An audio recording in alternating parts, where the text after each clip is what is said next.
Привет! Меня зовут Светлана, и вы на моем канале «Свет вышивки», видео на котором посвящены моему хобби– вышивке и чтению. На календаре 4 декабря 2022 года. И сегодня в видео все, друзья, традиционно. Сразу после анонса я представлю вашему вниманию вышивальные итоги недели.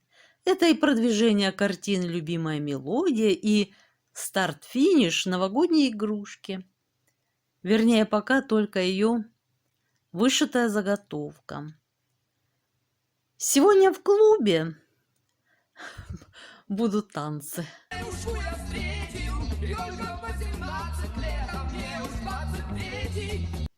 Но не в нашем. В нашем клубе состоится очередное заседание, на котором мы перевернем страницы, посвященные великому пророку Зороастру. В 15 лет он приобрел сан священнослужителя и до 30 лет вел чистую жизнь. А затем стал проповедовать свое учение, которое стало на тот момент революционным.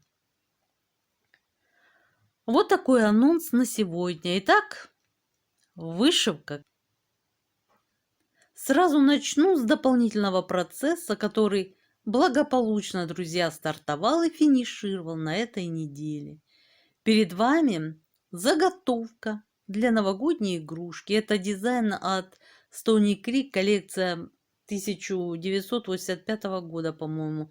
Зимняя сцена называется. Да, здесь мы видим активную подготовку к празднику. Сестрички несут домой, а он виднеется чуть поодаль, елочку.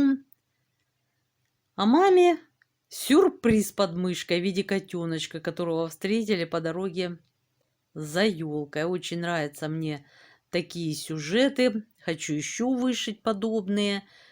Ну, возможно, один или два. Не знаю, как будет со временем. Но затем все собрать в праздничные пинкипы. Да, почему именно этот сюжет? Я люблю дизайны, на которых представлена именно подготовка к празднику, иногда ожидание праздника, суета оказываются волнительнее, волшебнее, прекраснее даже самого праздника. Мне очень понравились эти сестрички, хохочущие, идущие, бредущие по снегу. Вот он и котенок, зажатый младшей сестричкой. Юбочки у них выглядывают из-под пальтишка. Много, как вы видите, бэкстича используется. Шарфики. Очень понравился такой ретро-дизайн. Его можно, кстати, использовать и для открытки, оформить в открытку. Вот. Ну, я, как вы знаете, все это буду оформлять в пинкипчики. Вот такие девчули, сестрички. Пышную голубую ель несут. Замечательно. Мне нравится этот сюжетик. Вот. Ну, надеюсь, что успею вышить еще один. Ну, а теперь предлагаю вашему вниманию результат моей работы за прошедшую неделю по основному процессу.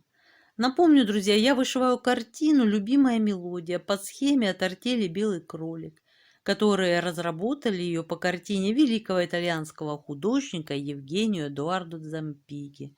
Размер схемы составляет 576 на 420 стежков. 200 цветов задействовано на работе, 102 из которых бленды. Я, друзья, вышиваю крестиком в 2 сложения нити на аиде 18 каунта. И вот так должна будет выглядеть моя работа в итоге. Сейчас в процессе вышивки 3-я, завершающая часть картины, которая называется «Анна». И здесь, друзья, мы уже преодолели экватор, середину. На начало отчетного периода она выглядела вот так. А вот так, друзья, картина выглядит спустя неделю. Для любителей математики озвучу результат в цифрах. Вышито 89,4% картины. В крестиках это составляет 216 330. За отчетный период мне удалось вышить 6506 крестиков. Вы прямо герой труда. Вам памятник нерукотворный поставить надо.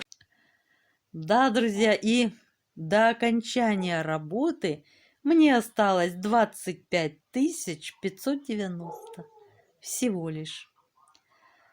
По-прежнему, друзья, рукодельничаем с Аннушкой потихоньку, растапливаем камин, греем чайник и занимаемся любимым делом. Но, конечно, бывают денечки, когда поутру, задаваясь вопросом, могу ли я сесть за вышивку, появляется... Можно, да, только прежде прибери в комнату. Вымой окна, натри полы, выбели кухню, выпали грядки, посади под окнами 7 розовых кустов. Да, это бывает, когда нет-нет света, а потом как появляется внезапно, это не всегда знаешь насколько, и тут все сразу наваливается, то получается вот примерно так, как было озвучено выше. Но не всегда. Все это я шучу, конечно, с вами. Ну и вот, друзья, как вы видите, значительно проявился уже фартушек у Аннушки, у нашей, уже понятные нити, которые получаются в искусных руках нашей героини. Да, все мне нравится, как и прежде, в разработке, в этой картине. Вот немножко уже юбочка пошла зеленеть. Складки, друзья, невероятно натуральный, смотрится потрясающе, нет никакой размытости.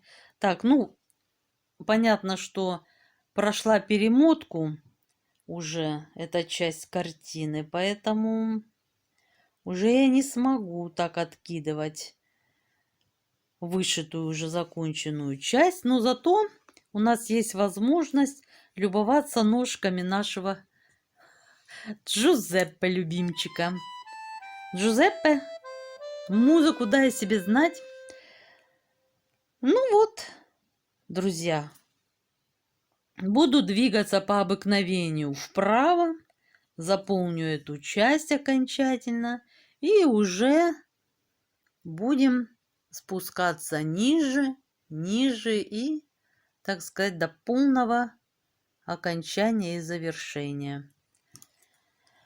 Ну что, цифры, друзья, представлены, результаты продемонстрированы, впечатления озвучены. Можно смело переходить ко второй части видео. Настраиваемся на нужный лад и отправляемся в путешествие для знакомства с великим пророком. Так говорил Заратустра. Это название знаменитого произведения Фридриха Ницше. Однако подлинные пророчества Заратустры затеряны в глубине веков, и лишь отдельные его слова дошли до нас благодаря Авесте, священному преданию зороастрийцев. Большинство сведений о Заратустре подчерпнуто из Авесты, но они чаще всего носят мифологический характер. И это неудивительно. Если дату его рождения невозможно установить с точностью хотя бы до столетия, то о его происхождении, детстве и юности тоже трудно сказать что-либо определенное. Однако о деяниях пророка мы знаем гораздо больше. Заратустра был одним из тех, чье имя стало известно далеко за пределами его родины. Пифагор утверждал, что неоднократно встречался и беседовал с Заратустрой. Однако у историков есть серьезные сомнения относительно возможности таких встреч. Иранский поэт Фирдауси в знаменитой поэме «Шахнаме» описывает, как князь Виштаспа принимал при своем дворе Заратуштру. Это одно из возможных наименований имени пророка. Впрочем, Шахнаме не историческая летопись, а следовательно, из факта упоминания имени Заратуштры можно сделать лишь один вывод. Фирдауси было известно имя пророка. Каким бы историческим документам ни обращались исследователи, сколько бы ни старались по крупицам восстановить истину, все, что касается жизни Заратустры, по-прежнему остается тайной за 7 печатями. Но гипотез, тем не менее, существует великое множество, и каждая из них имеет право на существование. Вавилонские, греческие и иранские летописи по-разному называют великого пророка. Заратустра, Заратуштра, Зороастр, Вердушт и Зардушт. В имени Заратуштра нет ничего поэтического. Это самое обычное иранское имя, состоящее из 2 частей. Первое имеет несколько значений – желтый, старый и погоняющий. Вторая – уштра, означает верблюд. Нетрудно догадаться, что погонщик верблюда – имя человека небогатого, незнатного и едва ли занимавшего высокую должность. Вероятно, такое несоответствие имени знаменитого мудреца и его происхождения заставило ученых придумать другую версию. Если первую часть имени интерпретировать как «золотой», а вторую прочесть несколько иначе, как «Тиштрия», «Сириус», имя Заратуштра можно будет истолковать как «золотой Сириус». Именно такой точки зрения придерживается в частности французский исследователь Анкетиль Дюперон. Существует еще одна гипотеза. Заратустра – это вовсе не имя, а обозначение жреческого сана. Действительно, такой вариант тоже нельзя исключать. В древности было принято принимать прозвище либо по месту своего рождения, либо по роду занятий. Отголоски этой традиции сохранились в большинстве языков. Например, нас ничуть не удивляют фамилии Бондарь, Ткач или Коваль, но имя – это далеко не самое загадочное в истории жизни Заратустры. Еще большие расхождения во взглядах связаны с местом и датой рождения пророка. Восточные историки говорят, что Заратустра родился через 9000 лет после сотворения мира. Западные историки приводят и вовсе несопоставимые даты. Одни полагают, что пророк жил за 6000 лет до Рождества Христова, другие – за 1000, третьи – за 600 лет. Даже официально признанная датировка жизни Заратустры охватывает ни много ни мало 4 века. Как могло случиться, что об исторической личности сохранились столь противоречивые сведения? А может, не было никакого пророка по имени Заратустра? Может быть, это художественный образ? Ведь никому из биографов не приходит в голову выяснять подробности жизни Ноя. Все становится на свои места, если допустить, что Заратустра един в 2 лицах.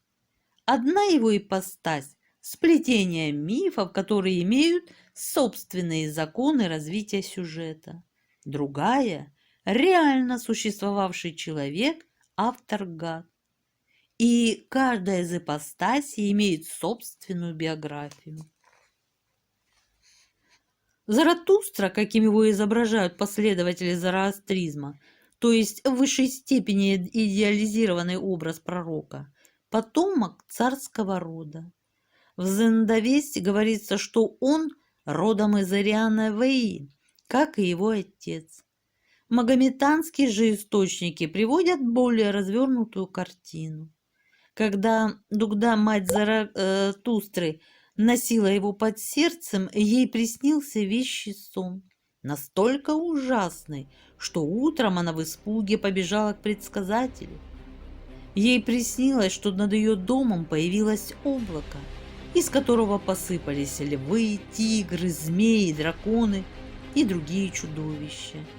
Одно из них, самое ужасное, бросилось на нее, чтобы вырвать из ее чрева ребенка и растерзать его. Но ребенок внезапно заговорил. Он сказал матери, что чудовища не могут причинить ему вреда, и ей не нужно бояться. После этих слов с неба спустилась сияющая гора, а из нее вышел прекрасный юноша с жезлом. Чудовища разбежались, кроме 3 самых злых – льва, волка и пантеры. Но и они были вынуждены отступить, когда юноша направил на них свой жезл. Истолковать сон было нетрудно, и прорицатель сообщил Дугде, что ее ребенок станет великим мужем, но вначале ему придется пройти через множество испытаний. Пророческий сон Дугды стал первым из чудес, которые после рождения Заратустры стали происходить одно за другим. Когда ребенок появился на свет, он не заплакал, а засмеялся. Все очень удивились и сочли это хорошим предзнаменованием. Тем временем демоны зла стремились уничтожить пророка. Первую попытку они сделали вскоре после его рождения. Предводитель злых духов подкрался к его колыбели, но только поднял руку, чтобы убить младенца, как рука его отсохла, и он был вынужден отступить.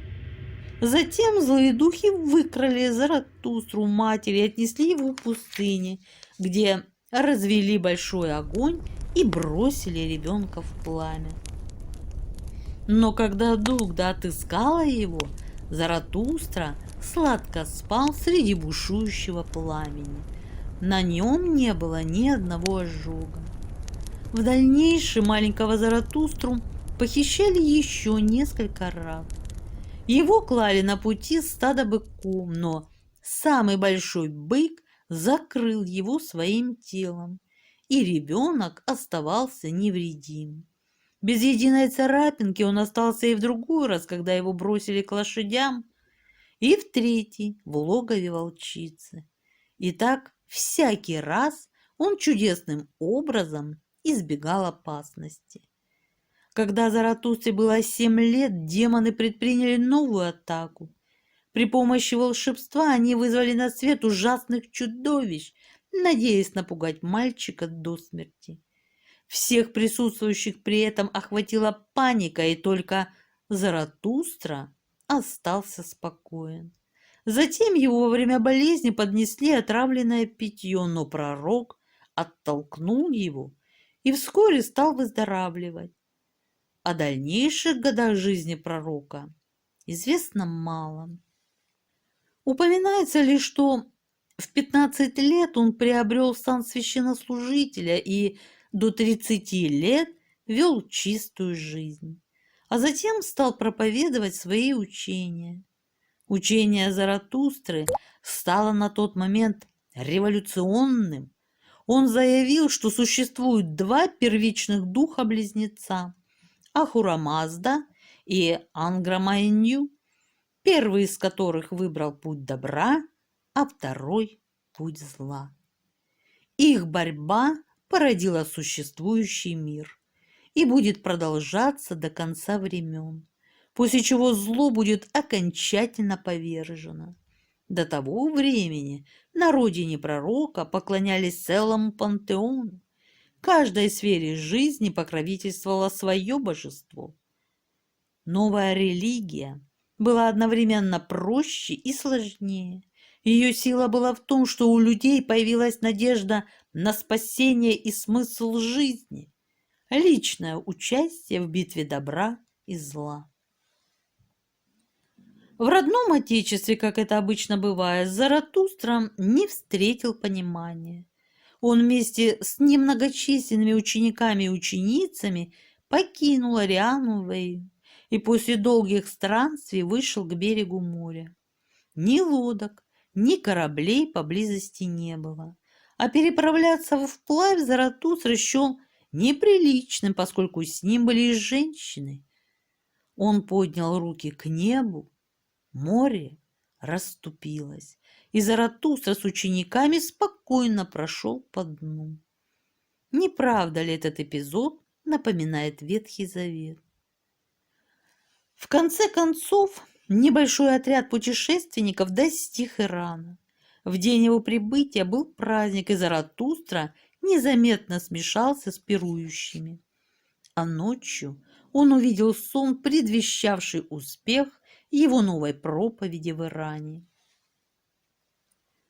Приблизительно в то же время он стал пророком, то есть человеком, который наделен даром восприятия божественных посланий. Свой пророческий дар Заратустра обрел чудесным образом. Ему явился добрый дуб и отвел его к Ахура-Мазде, верховному божеству. Заратустре было позволено задавать вопросы, и первое, о чем он спросил, было, какое из божьих созданий самое лучшее. И Ахура-Мазда ответил: человек чистый сердцем. Затем Заратустре пришлось пройти через множество испытаний: огненную гору, раскаленную медь, изъятие внутренностей. А в конце Ахура-Мазда вручил своему избраннику священную книгу Зендавесту и повелел идти ко двору царя Гистаспа и там проповедовать новое учение. С этого и началась история зороастризма, одной из самых, так сказать, человечных мировых религий. Человечность зороастризма проявляется прежде всего в том, что человек в нем выступает не рабом или игрушкой высших сил, а помощником Ахура-Мазды в постоянной борьбе добра и зла. Своими добрыми делами, словами и мыслями каждый человек помогает добру, а злыми увеличивает силу зла на земле. Последователи зороастризма должны стремиться следовать истине, Аша, и идти по пути добра, совершая 33 благих деяния. Первое из них – благородство, а 33-е – оказание гостеприимства больным, беспомощным и путешественникам. У грехов в зороастризме свой перечень. Самым тяжким считается содомский грех, а самым легким, но тем не менее вошедшим в список – сожаление о совершенном добром поступке. Мир в зороастризме разделен на 3 эры – творение, смешение и разделение. И каждая из них соответствует свой спаситель. А и появление каждого из них будет возвещать чудо. Когда придет первый пророк, солнце 10 дней и 10 ночей будет стоять в зените. Когда настанет время второго, солнцестояние продлится уже 20 суток, а приход третьего будет отмечен 30-дневной остановкой солнца в небе. Последний спаситель будет призван спасти мир окончательно. Тогда настанет судный день. Мертвые восстанут из своих могил и предстанут перед Ахура-Маздой. И те из них, кто окажется осужден на смерть, умрут еще раз, уже навсегда. А праведники получат вечную жизнь. И тогда на земле настанет царство добра, где не будет ни голода, ни болезней, исчезнут все разногласия, и люди сольются под властью единой религии. Но задолго до этой окончательной победы, по предсказанию самого Заратустры, его учение вернется туда, откуда оно вышло. Но вернемся к судьбе Заратустры. Получив повеление Ахура-Мазды, он немедленно отправился ко двору Гистаспа. Существует еще 2 написания этого имени – Гуштасп и Виштаспа. Это был великий правитель древности, царь Персии Дарий I Гистасп, правивший в конце VI – начале V веков. Придворные мудрецы вступили с пришельцем в полемику, но все они были вынуждены признать свое поражение. Заратустра прочел царю несколько изречений из Зендавесты, и тот был очарован его красноречием. Впрочем, само учение он не принял и последователем Заратустры не стал. Узнав об этом, мудрецы принялись очернять Заратустру перед царем. Однажды они тайно принесли в его дом различные вещи, которые считались нечистыми, а среди его одежды спрятали головы собак и кошек, внутренности животных и прочие атрибуты чернокнижья. Затем они пришли к царю и заявили, что Заратустра – обманщик, да вдобавок еще и колдун. Царь пришел в неистовство и повелел посадить Заратустру в тюрьму. Но Ахура Мазда не оставил своего посланника в беде. Случилось новое чудо. Любимый конь царя внезапно лишился ног. Они оказались втянуты в тело. Никто из мудрецов не сумел излечить жеребца. И тогда Заратустра через стражников передал царю, что готов помочь горю. Но взамен поставил 4 условия: принятие нового учения царем, его супругой и сыном, а также новое расследование своего обвинения. Когда согласие царя и его семьи было получено, ноги жеребца отросли одна за другой. Следствие по делу Заратустры доказало, что он не виновен в колдовстве, а нечистые предметы в его жилище подбросили враги.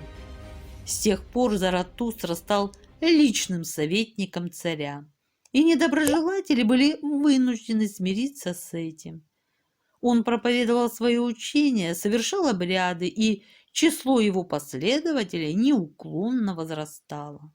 Заратустра трижды был женат и имел 3 сыновей и 3 дочерей. Впрочем, возможно, эта цифра не соответствовала действительности. В мифе говорится о том, что от 3 сыновей Заратустры произошли 3 сословия – жрецы, воины и землепашцы. Кроме того, число 3 считается священным у многих народов. Тем не менее, дети у пророка были. Об этом сообщают многие независимые источники. Прожил он, согласно легенде, 77 лет, но как окончил он свой земной путь, достоверно неизвестно. Греческие историки говорят, что он был уничтожен небесным огнем и затем взят на небо. Восточные писатели вот что сообщают о его смерти. В некоторых записях говорится, что Заратустра погиб при осаде Балка, царской столицы. Один из чужеземных воинов ворвался в храм и убил великого пророка. А Бундегеш, средневековый иранский документ, не ограничивается простым сообщением о смерти Заратустры, а описывает, как это произошло. По его версии, Заратустра просил у Бога бессмертия, но Ахура Мазда сказал ему, что если бессмертие будет дано ему, то его следует дать и злому турбиратору, иначе загробная жизнь будет невозможна, и люди лишатся надежды на победу над злом в этом мире.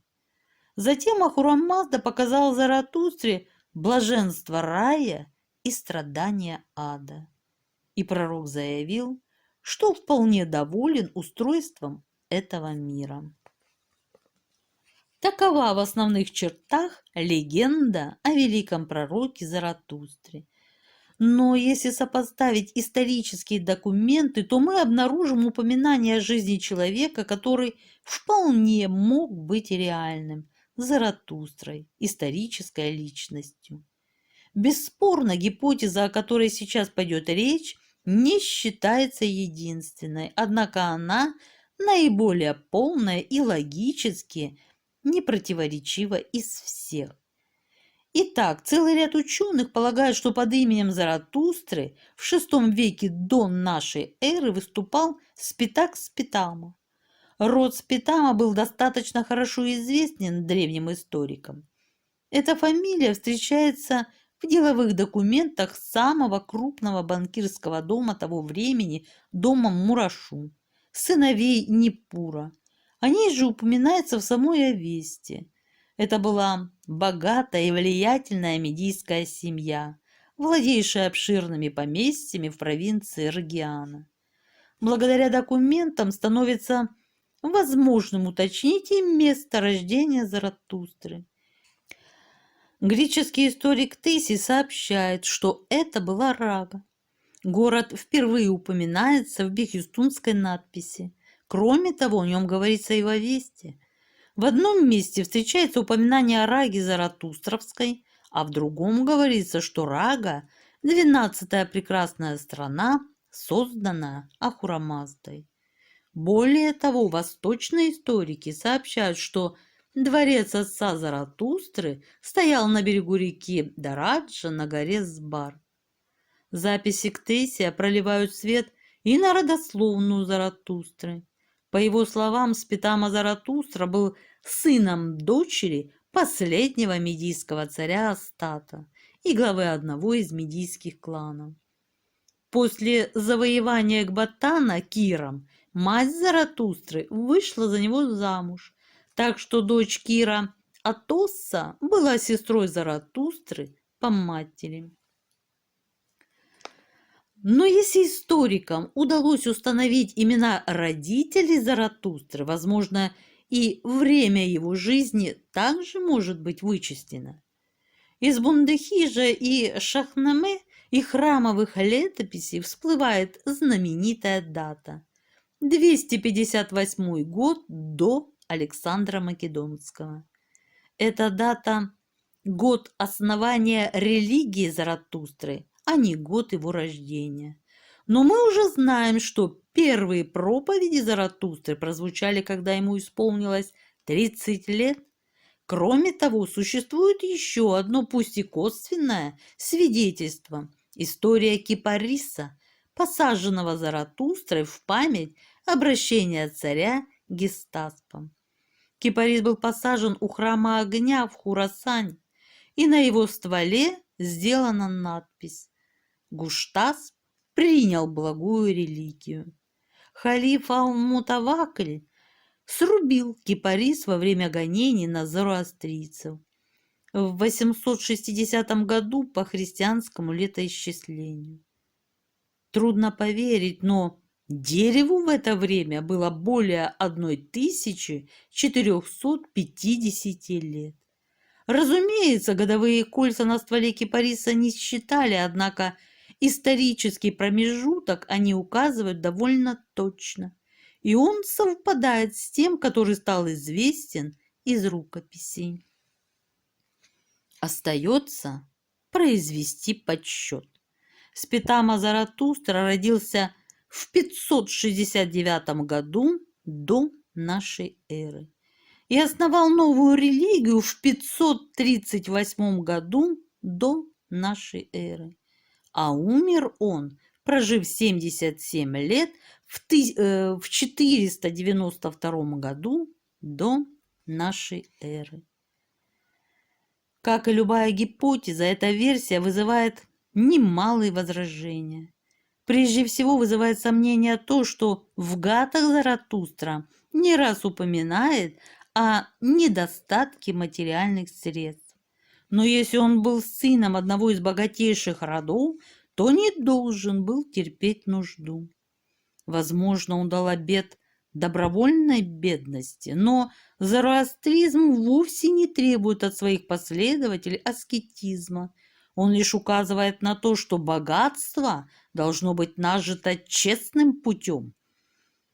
А может быть, семья была разгневана тем, что Заратустра покинул отчий дом и стал проповедовать новую веру, и отказала ему в помощи. Таких примеров история знает немало. Многие из первых христиан, скажем, были знатного происхождения и после обращения оставили свой дом.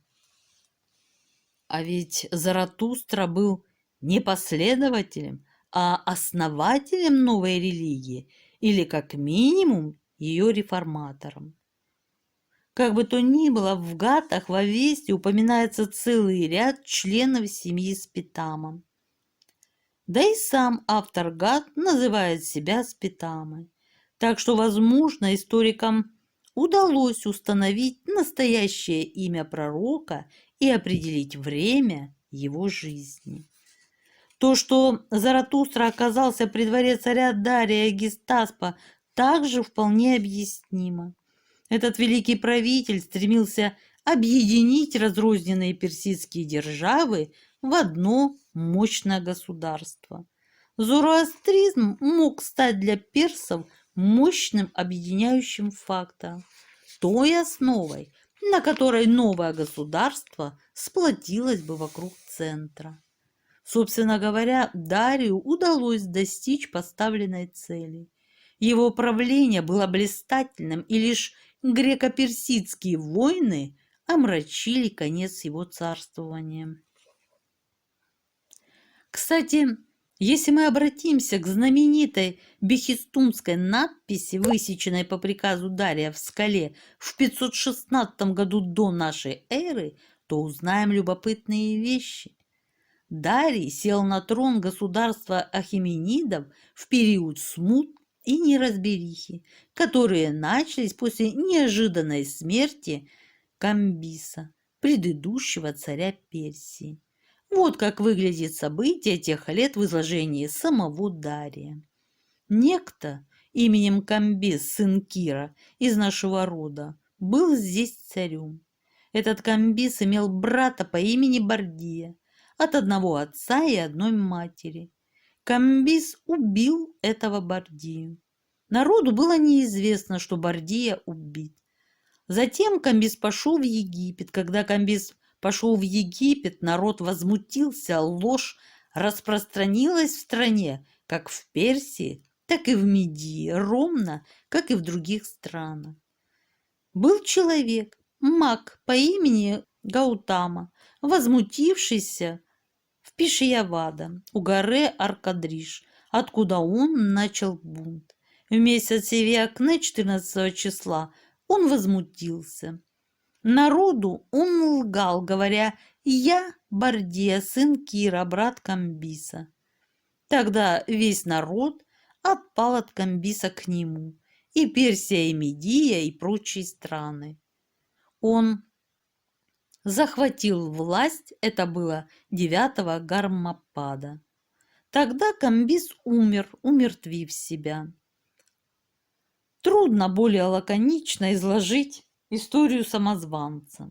Дальнейшие события хорошо известны.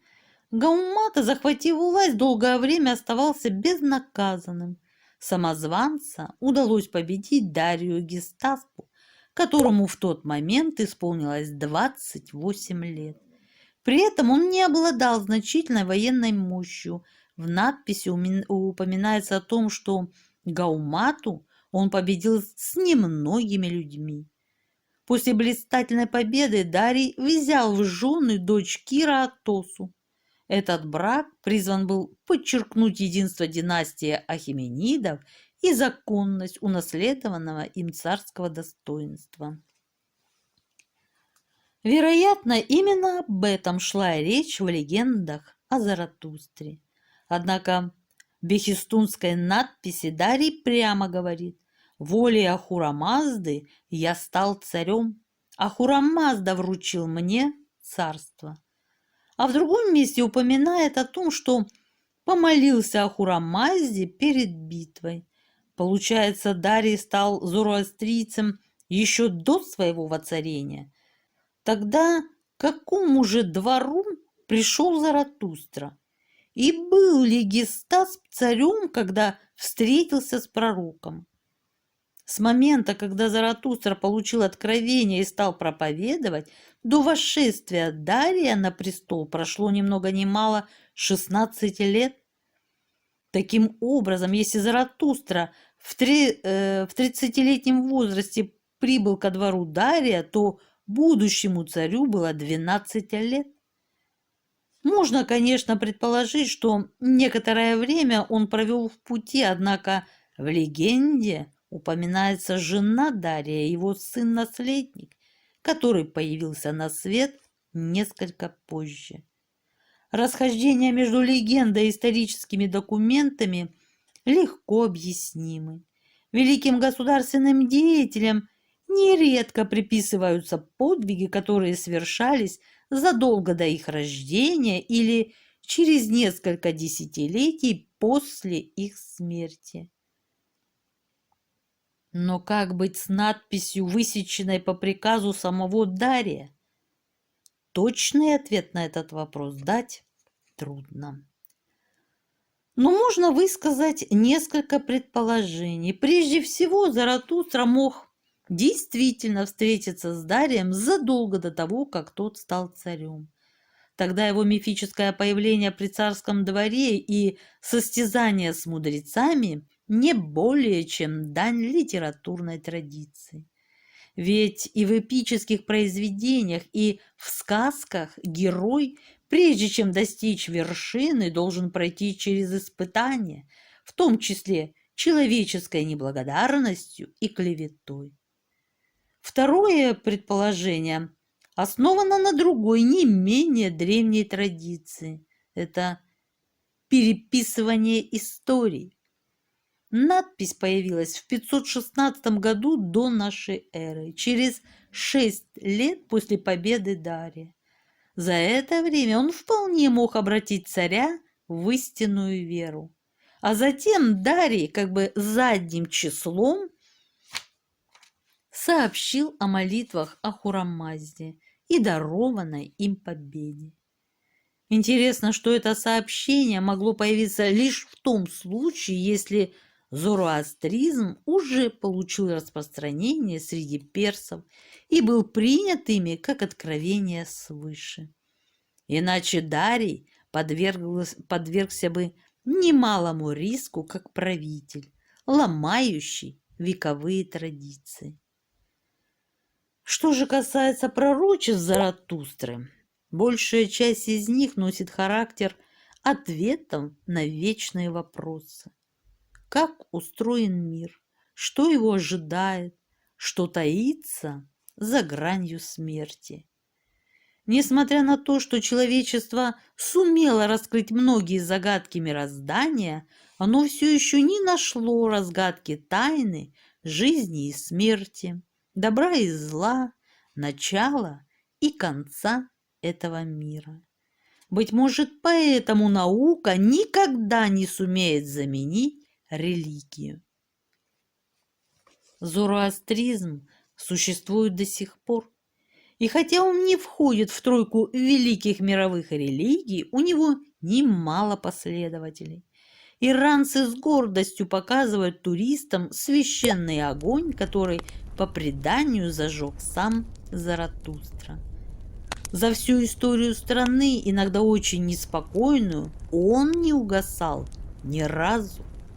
Как и 1000 лет назад, последователи Заратустры становятся вокруг огня и, глядя в пламя, повторяют священные тексты и вносят свою лепту в извечную борьбу добра и зла.